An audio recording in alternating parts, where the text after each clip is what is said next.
بسم الله الرحمن الرحيم. اللهم صل وسلم وبارك على سيدنا محمد. النهاردة قلت أعمل معاكم آه، الملوحة والبصل اللي هو شم النسيم. ما تنسوش تشتركوا في القناة وتحطوا لايك، الله يبارك لكم عشان أكبر بكم ومعاكم يا أخواتي في الله. وإن شاء الله قدرتي الملوحة حنادية، بصراحة أنا بحب الملوحة وبعشقها. فتعالوا أدينا هوريكم الملوحة. هحلها من الكيس. شايفين الملوحة وجمال الملوحة؟ بسم الله ما شاء الله. الملوحية كانت طويلة ما شاء الله. شايفين طولها ما شاء الله، الله أكبر. بألف هنا وشوف على كل اللي هياكل. وبصراحة أنا مليش في الرنجة قوي ولا والفسيخ، بصراحة ما جربتهوش. إن شاء الله بس نجربه إن شاء الله. جربتهم دول 3، أنا جبتهم ب100 جنيه. مش هعملهم ال3، أنا هعمل 1.5. زين 1.5 علينا، وعشان مش هياكلوا معايا كل من الأولاد، يعني إن بالنسبة لأنهم تعبانين فمش هينفع، يعني عندهم سخانة واحتقان في الزور، مش هينفع ياكلوا ملوحة.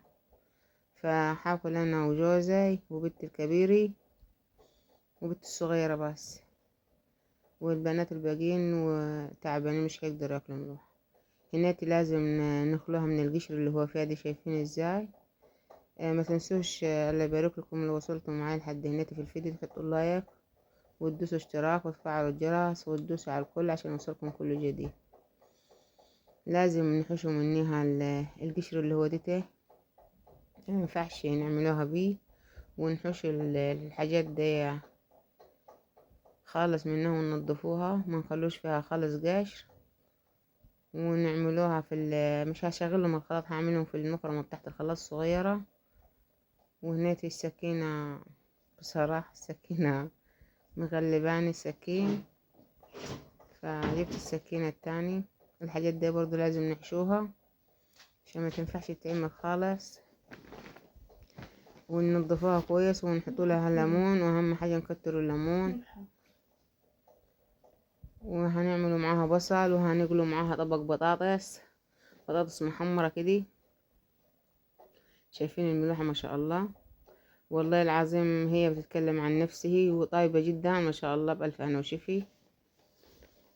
بصراحة أكلها كان خطير، بصراحة عجبتني خالص. وبألف هنا وشفي علينا وعليكم. والملوحة ده والله مش وحشة ولا حاجة، بس بص هتقولوا لي وحشة، هتقولي مش وحشة، أنا بموت فيها أساسا.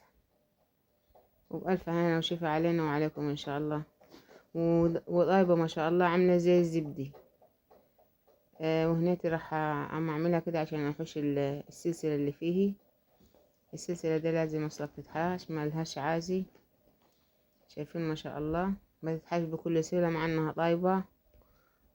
بصراحة هنيتي شايفين جمالها ده. من بعد ما هنيتي أنا بقطعها حتة حتة عشان إيه؟ دي كمون اللي في الكبة، دي كمون مفرومة التوابل، ده كمون. قلت هي أصلا الملوحة تحب الكمون برضو. وهنا ما لازم اقطع لها طمطمتين ما يكونوش كبار، طمطمتين بس اللي هحطهم لي. وبألف هنا وشفا علينا وعليكم.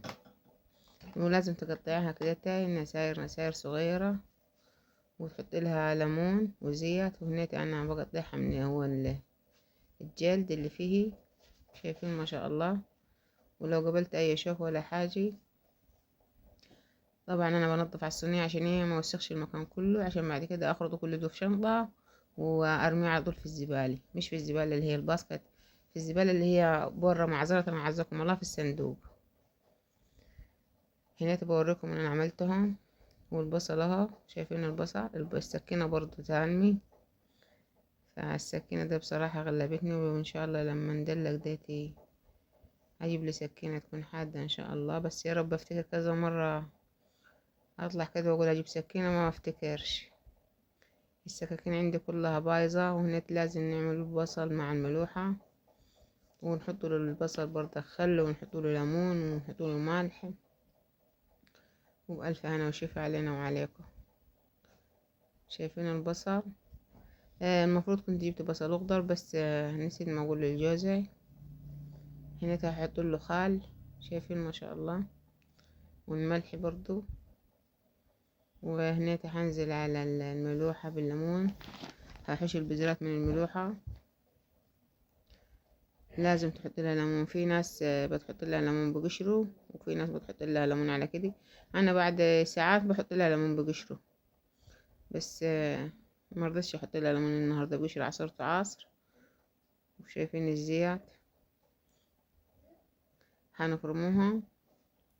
وهنا قشرنا 3 بطاطايات، مش هعملهم كلهم، انا هعمل طبق واحد بس، عشان زي ما قلت لكم معايا اولادي تعبانين، فمش هيقدروا ياكلوا معايا لا زيت ولا ملوحه. ولما تيجي تاكلوا ملوحه اعملوا شفشف ميه، تملوه جنبكم وتحطوا فيه شرايح ليمون، يعني هو ديت المفروض لما نكون هناكل ملوحه او فسيخ او رنجي، لازم شفشف الليمون الديتوكس بالمية يكون قاعد جنبك على ايه، على الصينية، على السفرة، زي ما انت هتاكلي على الصينية، هتاكلي على السفرة. وهنا البطاطس حمرت وهطلعها على ورقة، يعني عشان ما كانش عندي منديل والله، فقلت مش هينفع اخليها على كده عشان الزيت. وهو بألف هنا وشفي علينا وعليكم. هنا برشلها شوية ملح، والملوحة هنا شايفين